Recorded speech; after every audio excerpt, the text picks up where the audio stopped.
मातक समाजातील आणि SC ST समाजातील काही लोक जे आज स्वतःला कट्टर हिंदूवादी सांगत आहेत, त्यांना त्यांची भूतकाळामध्ये आणि वर्तमान काळात हिंदू धर्मात काय लायकी आहे ते थोडक्यात सांगू इच्छितो.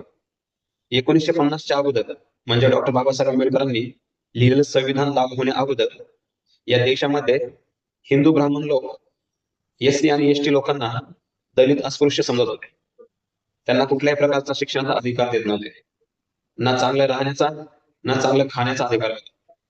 सार्वजनिक तळ्यावरचं पाणी सुद्धा पिण्याचा अधिकार नव्हता. विशेष म्हणजे ते पाणी कुत्रे मांजर पिऊ शकत होते. म्हणजे एससी एसटी समाजाचे कुत्र्यापेक्षा बेकार हाल या लोकांनी केले होते. एखाद्या गावामध्ये जर जनावर मेला असेल तर ते जनावर गावाच्या बाहेर ओढून काढायचं काम एससी समाज करत होता.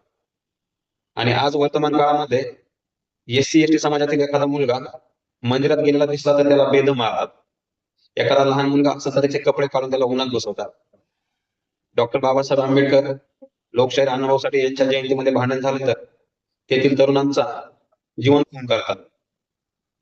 एखाद्या दलिताच्या घरामध्ये कोण मेला असेल तर त्याला जाण्यासाठी स्मशानभूमीमध्ये जागा दिली जात नाही.